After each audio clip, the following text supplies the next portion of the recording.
Hello law achievers. Before we start, don't forget to subscribe, like, and share. Today we will learn about the Regulating Act of 1773. Regulating Act, 1773. The Regulating Act was passed in 1773. Its main objects were to bring the management of the company under the control of the British Parliament and the British Crown, to introduce reforms in the constitution of the company at home, example, in England, to introduce reforms in the company's government in India, and to prove remedies against illegalities and oppressions committed by the company's servants in India. Provisions of Regulating Act. First, Constitution of the company. Certain changes were introduced by the Regulating Act, 1773, in the Constitution of the East India Company. The term of the directors was increased from 1 year to 4 years. 1/4 of the directors were to retire every year and in their place other persons were to be elected. Besides, certain changes were introduced in the voting rights of the proprietors. Only those proprietors who held shares of £1,000 were given the right of vote, and those who held the shares of less than £1,000 were denied. In short, the proprietors who held a stock of £1,000 were given 1 vote, and who held a stock of £3,000 were given 2 votes, and who held a stock of £6,000 were given 3 votes, and who held a stock of £10,000 or more were given 4 votes. Besides, in order to make the control of the British government over the company more effective, it was provided that all correspondences relating to revenues in India must be placed by the directors of the company before the Treasury in England, and all the correspondences regarding civil and military affairs with the Indian authorities before the Secretary of State in England. Second, the company's government in India. The Regulating Act introduced certain changes in the organization and powers of the government of the company in India. A. Executive Authority, Governor-General and Council.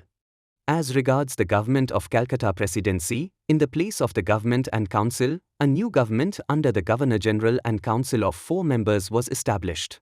Thus, the Governor of Bengal was designated as the Governor-General of Bengal. The Governor-General and the members of the council were appointed for 5 years, but they could be removed earlier by the British Crown on the recommendation of the Court of Directors. A casual vacancy in the office of the Governor-General was to be filled by the senior-most member of the council, and a vacancy in the council was to be filled by the company with the consent of the British Crown. The salary of the Governor-General and the members of the council was fixed. The names of the first Governor-General and 4 councillors were specifically stated in the Regulating Act. Warren Hastings was to be the Governor-General, and Richard Barwell, General Clavering, Philip Francis and Colonel Monson were to be the councillors. The decisions of the council were to be made by a majority of votes, and in the case of divisions among the members of the council being equal, the Governor-General had a casting vote. Thus, every member of the council, including the Governor-General, had superiority in this respect only in the case of a tie in the council. Thus, the Governor-General could not override the majority in the council. The Act vested in the Governor-General and Council the whole civil and military government of the Calcutta Presidency, and also the ordering, management and government of all territorial acquisitions and revenues in the kingdoms of Bengal, Bihar and Orissa. The presidencies of Bombay and Madras were brought under the control and superintendence of the Governor-General and Council in matters of war and peace. The presidencies of Bombay and Madras could not make any orders for commencing hostilities or declaring war, or for making any treaty of peace or other treaty with any Indian princes or powers without obtaining the approval or consent of the Governor-General and Council. However, there were 2 exceptions to the aforesaid provisions. In the following conditions, the presidencies of Bombay and Madras could commence war or make any treaty of peace or other treat without the approval or consent of the Governor-General and Council. First, imminent necessity. The presidencies of Bombay and Madras could commence war or make treaty of peace or other treaty without the approval or consent of the Governor-General and Council, if there was imminent necessity as would render it dangerous to postpone war or treaty until the orders from the Governor-General and Council might arrive. Second, orders received from the Court of Directors. The presidencies of Bombay and Madras could commence war or make treaty of peace or other treaty without the approval or consent of the Governor-General and Council, if they received special orders from the Court of Directors to commence war or to make treaty of peace or other treaty. The presidencies of Bombay and Madras were, thus, made subordinate to the Calcutta Presidency. They were to transmit all necessary information concerning the government, revenues or interests of the company to the Governor-General and Council. The Governor-General and Council were to transmit the information regarding their activities affecting the interests of the company to the Court of Directors. The Governor General and Council were required to pay due obedience to the order of the Court of Directors. B. Legislative authority.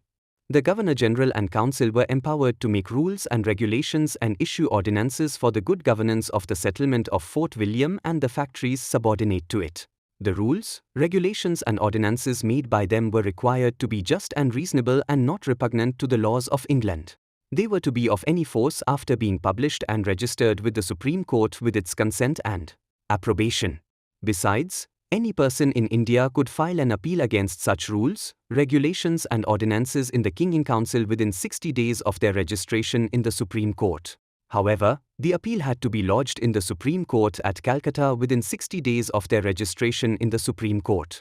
Any person in England could appeal against them to King in Council within 60 days of their publication there. The King in Council could disapprove or disallow them at any time within 2 years from the date of their passage. It was necessary to send the copies of such rules, regulations and ordinances to the Secretary of State in England. C. Judicial authority. The Regulating Act empowered the British Crown to establish a Supreme Court at Calcutta by issuing a charter. The Act made specific provisions for the appointment for the judges of the court and also for the jurisdiction of the court. Other provisions. The Governor General, the members of the Council and judges of the Supreme Court were prohibited under the Regulating Act from accepting presents or engaging themselves in private trade. No person holding any civil or military office under the Crown or the Company could accept from any of the Indian princes or powers any present or reward. The collector, supervisors or other officers engaged in the collection of revenue or the administration of justice could not engage themselves in private trade.